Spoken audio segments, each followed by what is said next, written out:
Imagine going back to the summer of 2018 and being able to change the wrestling world once again. Well, that's exactly what I'm going to do in this video. I'm going back to August of 2018 for the build-up to All In on pay-per-view, the first event that would become AEW, and this is possible through a great mod called Change the World for Total Extreme Wrestling 9. So that's what I'm going to do in this video.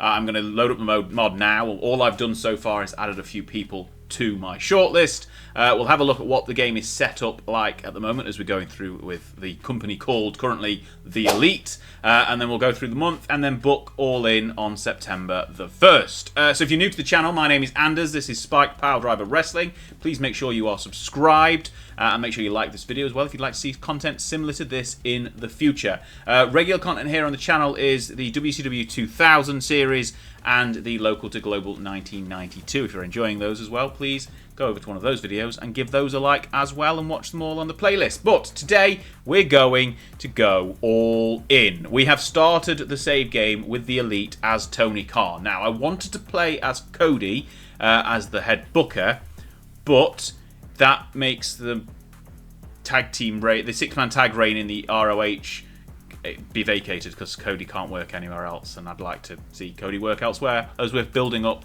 the company currently. And also another thing to note is because of the way the game works, we probably can't have the NWA title match between Cody and Nick Aldis like was built around All In, which is a shame because that was a really big feature that I'd like to carry on doing. But just the way the game's set up, and the titles are with the NWA and they're not an alliance and it's a company, and it's all a bit of a mess, just the way company titles can't be defended in other companies.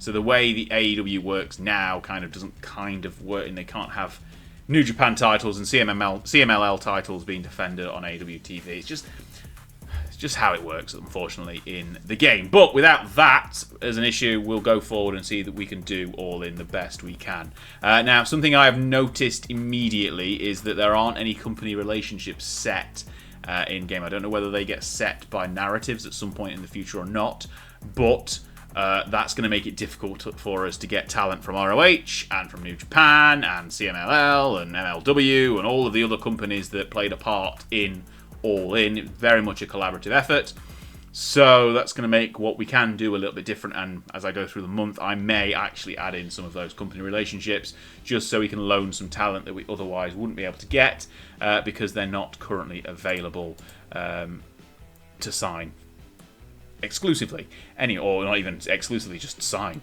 So what I've done so far is I've gone through a shortlist of basically everyone who is either friends with someone already on the starting roster or appeared at the original All In. So that gives us quite a healthy shortlist of wrestlers, all the way from AJ Styles to Zack Sabre Jr. And familiar faces that you will expect to be on here, like Penta and Rey Fenix. Randy Orton also here because he's friends with Cody. To CM, I've also added CM Punk on there just because, you know, let's go down that rabbit hole in the future. But the guys like SCU, who are currently unable to actually sign them because they're on an exclusive contract with ROH, which is a shame because they played a big part in All In. Nick Aldis is not available because he's on exclusive with NWA. Like, there's a lot going on that we can't quite get to yet because of just the way the game's set up. So as I said, I'm probably going to go in and make a couple of company relationships up so we can loan some talent in for the day. But what we will do as a starting point is, not that page, this page, go to our current roster and have a look who is here. So it's basically just the Elite. So we've got Hangman Page, he's here. He also works for NJPW and ROH. Then we've got Brandy Rhodes and Cody, as you'd expect. Flip Gordon, who is also friends with everyone in the Elite as well. I think his contract only has one appearance left on it, so you can see, we'll probably look at this page here. So Paige, Brandy, and Cody are all, you know, available until February 1st, when their other contracts expire and we can sign them onto exclusive deals. They're available there. But Flip Gordon only has one date on his contract. Kenny Omega is in a similar situation to everyone else. He's still got dates with NJPW to run. Kota Ibushi, however, has only got one appearance left on his contract. Similarly, Marty Scurll is around with only one appearance left on his deal. And then the Young Bucks are in the same situation as Cody and Kenny. And then Tony Khan, who I've used as my user character just so I can play as the Elite, essentially. But he has got some relationships already with Matt and Nick Jackson. Right, so that's the situation we currently find ourselves in. Obviously, there are no titles. There are no events other than All In. The rest are all dormant and will not come out of being dormant until next year. There are loads of narratives set in the editor that I'm not going to go into the moment that basically rebrand the Elite into All Elite Wrestling or various other potential names that were knocking around at the beginning of 2019, end of 2018, and then we'll see what it looks like there. But that's the situation we find ourselves in. What I'm going to do is quickly look to see if there are any wrestlers who we can look to sign who have got some really high popularity. Yeah, can work in the US of A. Let's have a look. Who we're not going to sign. Alberto Del Rio, that's because he's a scumbag. Goldberg won't want to sign with us regardless of. So, also important to note, we start the game out at small size, even though we've got the popularity to get bigger. There's basically the block is there to stop us from going up to medium, and that gets released on like day 1 or day 2 or something like that. So don't worry about that yet. The only other people to note, Jericho. Obviously, he won't want to sign with us at the moment, but he is currently available to sign. Batista, again, I think his popularity is too high. When you look at his compared to Jericho's, his popularity is going to be too high even when our size just bump up as well. Then we've got Rey Mysterio, and that's basically it out of people who are actual wrestlers who have got the popularity to be really big stars at the moment. Anyway, so I don't think there's anyone on there who we were actually going to look to sign who isn't already on our shortlist. But what I will do is I'll go through maybe like the first week, put some offers out to people on this shortlist, let some of the narratives work so we increase our size so we get a better chance of signing a few people, and drop back in sort of a week or two into August if anything big happens, and if we make any big signings that we can mention before we actually start looking at what matches we're going to book at All In. And if we get through halfway through the month and I can't actually sign some of the talent I want because of contracts being exclusive with other companies, so for example, where was I looking earlier? Christopher Daniels, that's the example I was using. He's got an exclusive written deal with ROH until February, which means we aren't going to be able to sign him and use him at All In unless we get a relationship with ROH and loan him in. So that's going to be a problem. We'll look at that as we go through the month. And if it's looking like we can't sign a lot of people, we'll put those in through the editor and add them in. But right, we're just going to go through the next couple of weeks now, and I'll be back to show you how All In is shaping up as we go throughout August 2018. Okay, back from the static, and we have made a few changes and noticed a few things definitely that you need to do if you want to run the show similar to this in your own saves. So there's an alliance called the IWGP Conception, which you can join and they will happily accept you, and that will allow you to do loans from CMML, NJPW, Rev Pro, and Ring of Honor, and Stardom as well if you so wish. I've also added the National Wrestling Alliance in there so I can steal Nick Aldis for the show just because I wanted to, and that is the route through to get all of the talent from other companies that you can't quite sign for free. Not for free. You can't quite sign them on an actual contract because they're an exclusive contract. So that is what I have done, and that gives us a roster like thus. And one other big thing that will jump out is we've managed to sign Bryan Danielson, but it has come at a cost. So he was negotiating with ourselves and the WWE, and we've ended up spending a lot of money on him, $175,000 per month, with a bonus of 20% per event and a merchandise cut to 40%. He's also got a hiring veto. Now, I'm not sure that's going to be an issue because it's Bryan Danielson and he's got a good personality and is generally a nice guy. But we have paid a lot of money.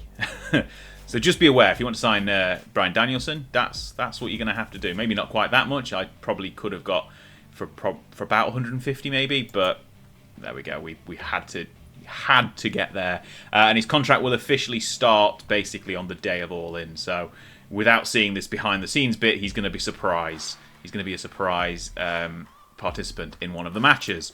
The rest of the roster, you can see as we flick through, we've signed a few people like the Gun Club, and quite a few are on loan from elsewhere. But you can kind of get the idea. It kind of looks like what you'd expect the roster to look like for All In and early AEW. Obviously, MJF isn't on here yet. Volta is, because he's available. He's not in NXT yet. So he's added in. And so there's a couple more people I'll probably look to sign to fill out. But one other thing we've also done is we've added 0 Hour in as a 1 hour lesser show, basically as the pre-show to All In. So that's going to happen on the same night, on the 1st of September.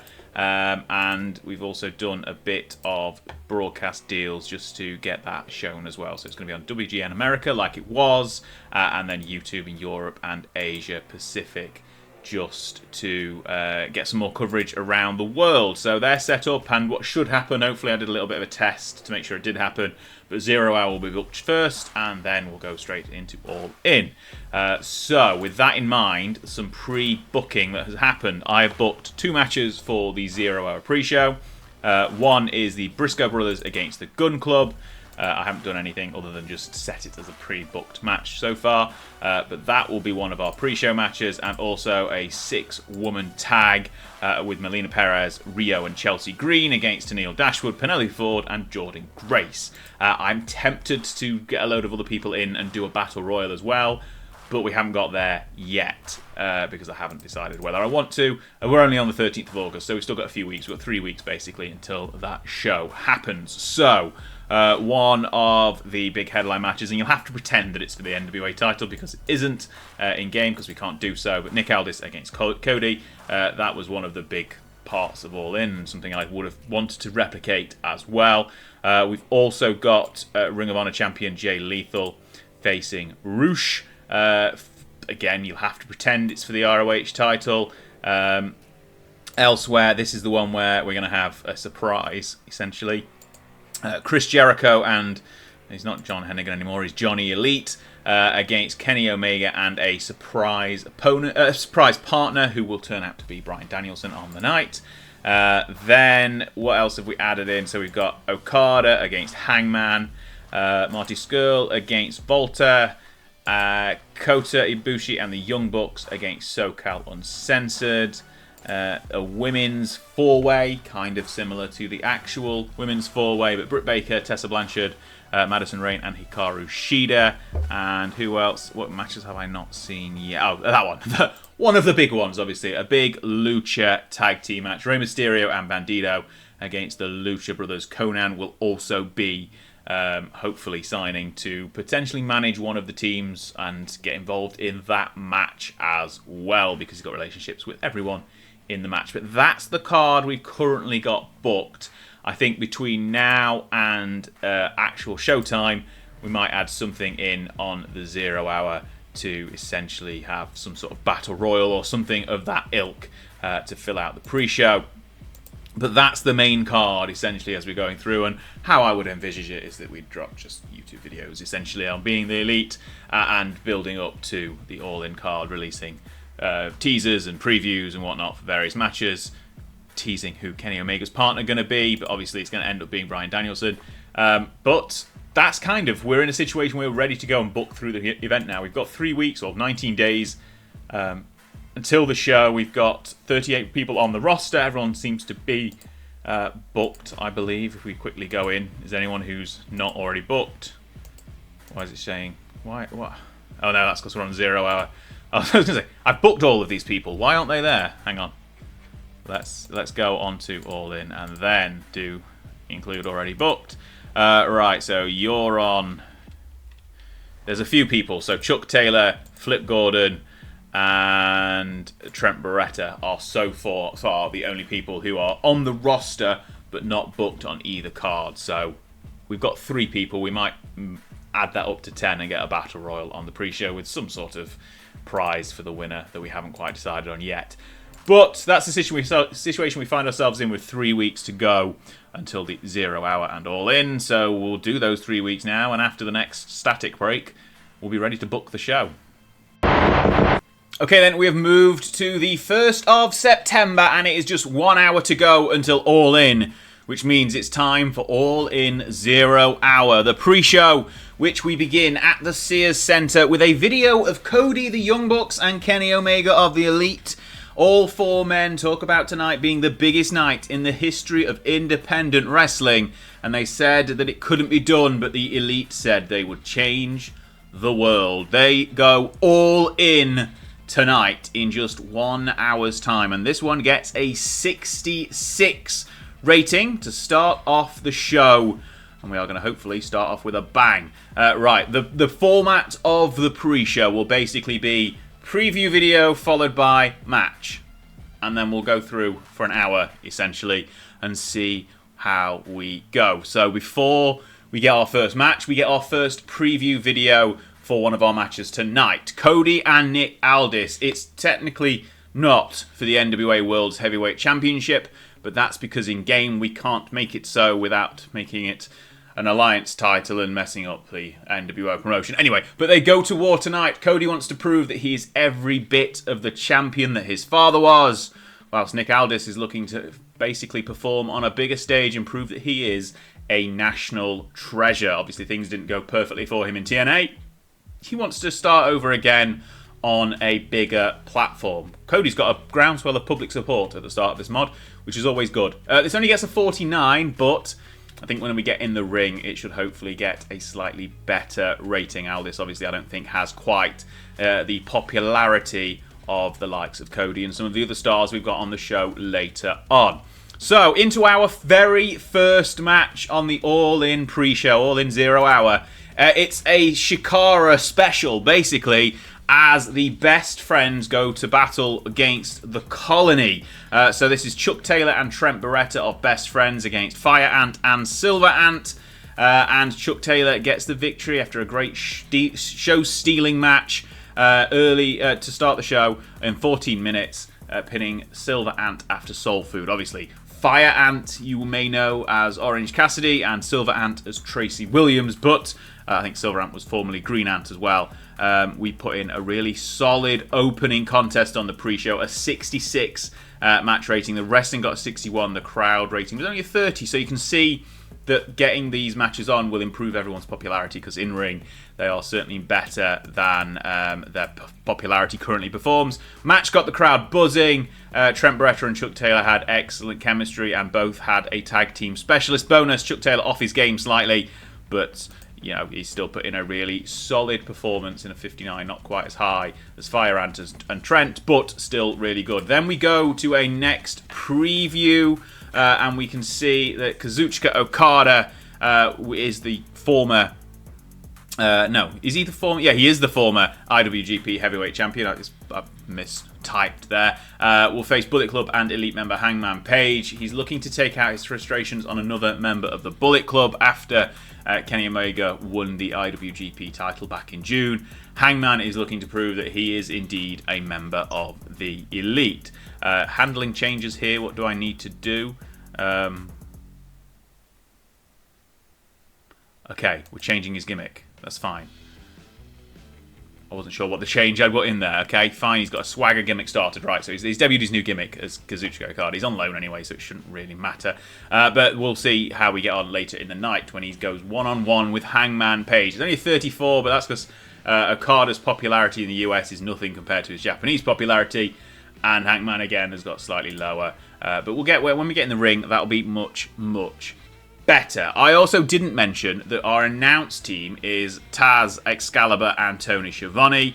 So it's basically the AEW announced team because they were all available, so we've signed them. Our next contest is a 6-woman tag. Melina Perez, Rio, and Chelsea Green taking on Tenille Dashwood, Penelope Ford, and Jordan Grace. The first team get the victory as Rio pins Penelope Ford after a jumping knee attack in 14 minutes, or 13 and a half minutes. Again, this was not a bad performance. Everyone putting in solid in-ring performances. Gets a 50 overall, and the commentary team are starting to get some good chemistry together and lifting matches with their performance, which is all good as well. But this isn't a reason to get 6 of the women on the roster on the show. There is another women's match later on in the night as well. But that's a solid match, and we go into our next Hype video. So Lucha Libre legend Rey Mysterio is teaming with the incredible Bandito to take on the brother duo of Penta El Zero Miedo and Rey Fenix, with an extra wrinkle that Conan, who is Rey's best friend for a long time, who's going to lead out his proteges, the Lucha Brothers, in tonight's Lucha Showdown. That one gets a 48, and everyone who is involved will be hopefully performing very well in the ring. Conan obviously in the corner of the Lucha Brothers. And then our final match on the pre-show sees ROH's Briscoe Brothers defeat the Gun Club, the team of Billy and Austin Gunn.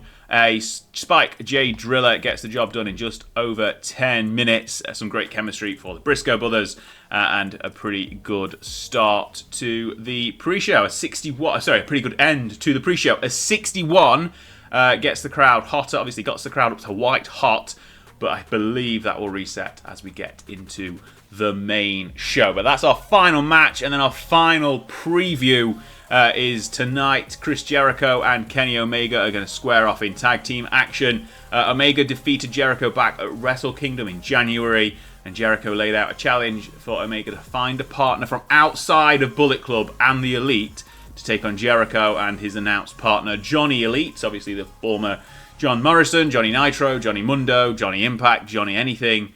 He's Johnny Elite now, and he is going to team with Jericho to take on Kenny Omega and his mystery partner, who we will not find out until we are about to step into the ring for that tag team contest later on in the show. And that's the end of the pre-show. The pre-show itself gets a 62 rating, increases popularity in 33 regions, around Britain, Japan and Europe we would have had more, but the growth was limited due to the restricted number of viewers there. So it was on YouTube in basically everywhere apart from America, where it was on WGN America. So I'm not sure actually if Canada got the pre-show, but there we go. And we're now going to go into All In, and we'll be back in a second to show you the All In show. I just need to finalise booking everything. We're in the Sears Centre as mentioned. It's going to be about a 3-hour show. Hopefully you've enjoyed the pre-show, and we'll go straight into the main card right now. Okay, all the hype is done. We are ready to go all in and change the world. Now we start the show out with that same video package that we had on 0 Hour of Cody, the Young Bucks, and Kenny Omega of the Elite, talking about tonight being the biggest night in the history of independent wrestling. They said it couldn't be done, but the Elite will change the world. Tonight we go all in. They're all benefiting from having a groundswell of support, and Cody and Randy obviously having some pretty good chemistry, so I'll get a 66 rating to kick off the show. Crowd is simmering as we go into our first proper action of the night, and it is Cody against Nick Aldis for the, well, it should be the NWA Championship, but it's not. The colour commentary let us down a little bit. The creative finish was a failure, which is a shame. But otherwise, still a really good match. Cody dropping a fantastic 91 rating. He will be pulling in some good ratings on this database. But overall, a 73. Nick Aldis holding his own as well, but having a gimmick that's getting a little bit stale. Cody wins with the Crossroads in 22 minutes. And this one is basically like you would have expected and like you would have seen at All In, except the NWO World Championship didn't change hands because game limitations, but that's fine. Pretend it did. Moving forward, well done Cody to win the opener. I decided to put this one as the opener to really bolster the beginning of the card and drop you straight in at the deep end. We go backstage as Painmaker Chris Jericho is with Alicia Tout. He has major doubts about Kenny Omega being able to find a partner from outside of the Bullet Club, which is the stipulation that he was given. There's been no rumours or confirmation of anything, and Jericho's confident that he and his partner Johnny Elite will be embarrassing Omega in a handicap in tonight's main event. Jericho loves having the freedom to go off script, performed well and got us a 75 angle, starting things out nicely. We are hot. The crowd now, obviously, by the way, 11,800 in attendance at the Sears Centre. More than 10,000, which was the challenge. And we go into our next contest, and this one is better than the last. Volta, the PWG World Champion, defeated Marty Skrull with a very stiff lariat in the second contest of the night. It gets a 79 rating for the match. Marty Skrull having a groundswell of support. Excalibur and Taz with pretty good chemistry when calling matches together, but still deserve better color commentary, which is a shame. But the announce team is set now, so I can't go and change it. This one is another good, solid match. I thought a hard-hitting match. Bring Volta into a slightly, or Gunter into a slightly bigger audience, and obviously try and poach him before he heads off to NXT UK. But that is a good match. This one, obviously, we're continuing the theme of basically being a showcase for independent companies around the world. So this is the PWG Heavyweight Championship, or World Championship, or whatever it's called. Kind of maybe being defended, maybe not. You know, use your imagination. Next up, we head to see the ROH champion Jay Lethal defeat Roosh in just over 13 minutes, thanks to a lethal combination. Pretty decent, solid performances from both men, a 64 and a 65. But overall, the segment gets a 72 rating, so keeping that nice run of ratings going forward. And Jay Lethal putting in a bit of an ROH showcase and getting the victory. We haven't bothered to do the Black Machismo gimmick because I think it's not the gimmick he was running in ROH at the time, so it seems a little bit strange to just randomly drop it on this card like what's happening in the real world, but a good showcase for all things ROH, and Roosh getting some exposure on a national stage as well. Next up, we go backstage to a victorious Cody. He talks about how great the night has been so far, and we aren't even halfway through yet.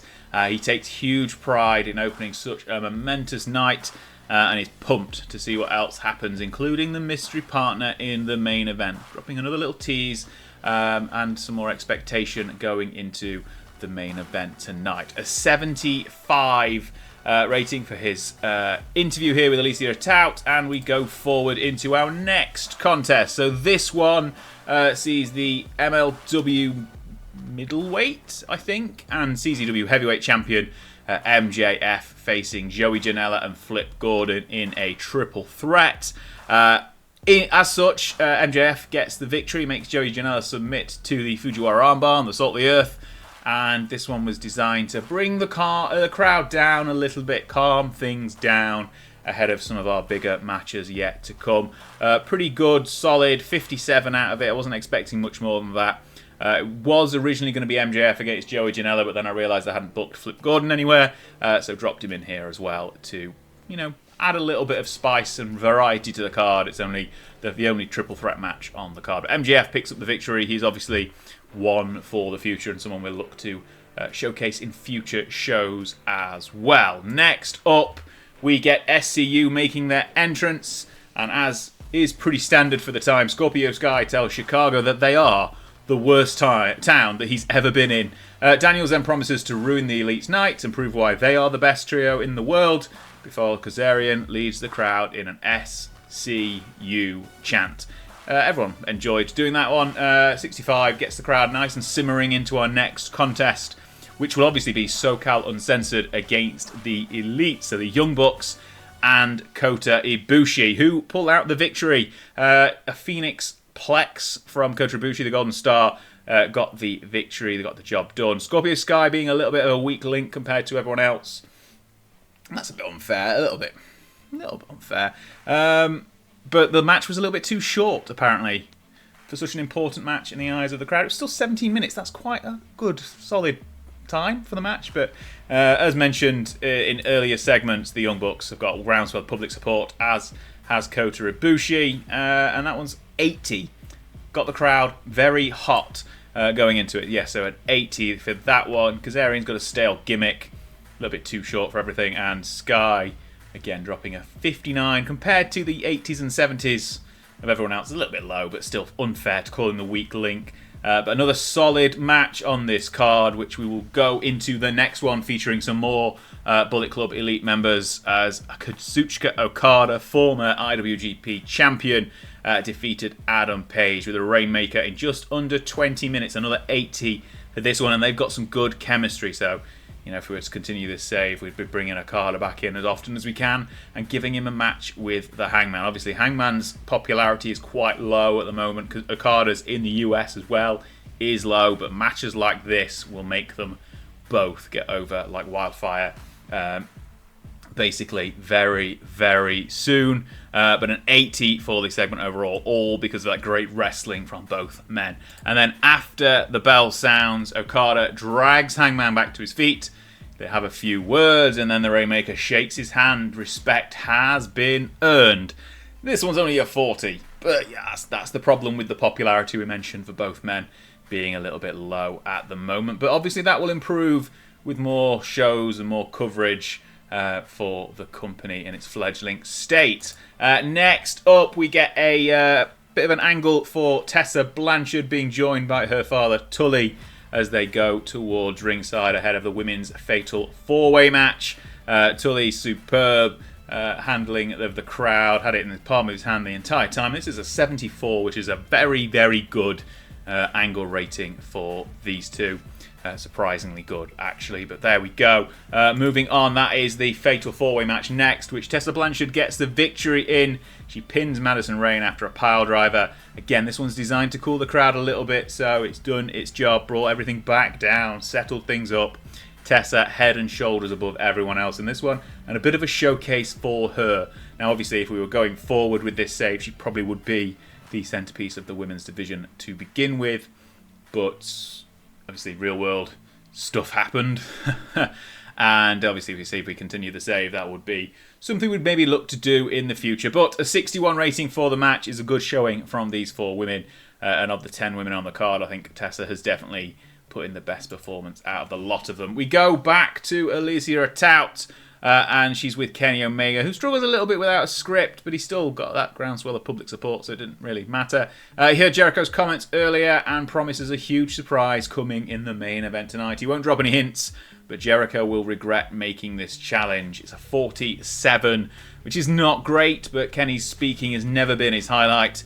It's the rest of his package that he brings with it, that he brings to the table that is what highlights how good he is.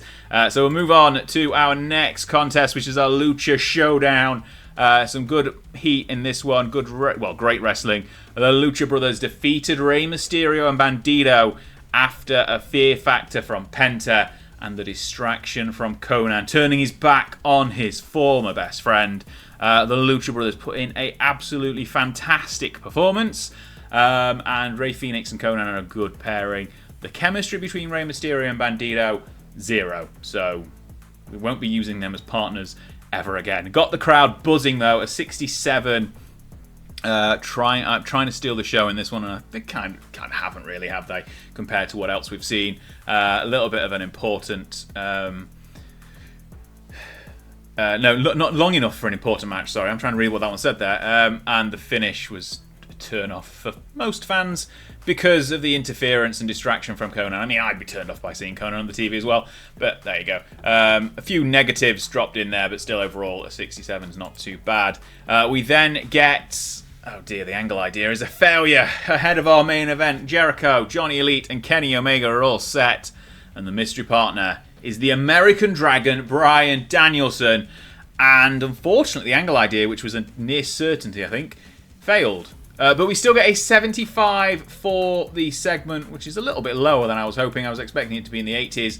But Bryan Danielson is here at All In. He left the WWE yesterday, and he's come straight to Chicago to wrestle in our main event. Kenny Omega and Bryan Danielson defeating Jericho and Johnny Elite after a cattle mutilation on Johnny Elite. Got the job done, and the submission. Elite was the weaker party out of the four men, but still got in a 70, so you can't really complain there. Kenny's got a hot new move. He's in amazing form. Groundswell of public support match. Got the crowd white hot. An 82, which I believe is match of the night. The creative finish finally was a success, but we've had a cracking main event to go along with a pretty impressive show all in. Pun intended. And to end the night, the rest of the Elite come down to the ring to celebrate with Omega and Danielson. They thank the fans for supporting them tonight and everyone watching around the world. This is just the beginning. Everyone did well without scripts, benefited from catchphrases, groundswell of public support, chemistry between Cody and Brandy. Everyone worked out well for this one. A 75 for the angle to close the show, which gives us an overall show rating of an 82, thanks to that cracking main event, an all-around solid card. No matches dropped below 57, which is kind of impressive, I'd say, particularly being that was designed to be a lower rated match, just to drop things down a little bit and cool things down. A couple of the angles let us down a little bit, but all in all, that was pretty good. The show increased our popularity in 54 regions. 2 Canadian regions would have been higher and 1 European, but that is just because that's how we do things. Right, we're not going to address the locker room. We don't need to. No injuries. Finance-wise, made a healthy profit on the show. Pay-per-view revenue, ticket sales all doing the job. Probably won't quite cover Danielson's wage, but there we go. Popularity recap. Everything goes up nicely in the US and generally around the world. It's just Central Europe, Quebec, and Ontario that don't get a nice little yellow bump for this one, which is nice to see. And everything looking good going in. We're not going to do a media scrum because, well, I'm not. But there we go. That is all in. Now, as I mentioned at the beginning of the episode, if you play through this save, when you get to January, some narratives happen which will either turn this company that is called The Elite into AEW, as it did in real life, or WBW, which is World Best Wrestling, which was one of the other names that was being bandied around at the time. So depending on what happens in your save, that will scope what goes on for you, but you need to make sure if you are playing this save that you run some house shows or run a few smaller shows between now and Double or Nothing, because if you don't, you will hemorrhage popularity. So remember that if you are playing through this save as the Elite. Obviously, you can play through this database with the WWE and see what happens. But lots of people have gone now because we've got loads of people on loan. So between now and essentially the next show, if we were to continue this save, which if you want me to do, let me know in the comments. I will continue this save if you let me know in the comments that you want to see it. We'll start building the roster back up again for the next event, which currently there isn't one scheduled, but we will obviously schedule one. If we were to do so, it would technically be Double or Nothing according to what happened in the real world, but I would probably be running a show in October or November and just getting a couple of shows done before we get to January and the full launch of AEW from this The Elite brand that is currently there. But until then, if you want to see that, let me know in the comments. If you don't want to see that, don't bother telling me because I'll ignore you. But yeah, if there's an outpour of desire to see this in the comments, let me know and we'll start putting these videos out into rotation every now and then alongside the 2 other saves that we've got going on the channel, which is WCW 2000 and which we'll have uncensored either just after this video or just before this video. I can't remember which way round I'm ordering things. And also the local to global 1992, which happens twice a week as well.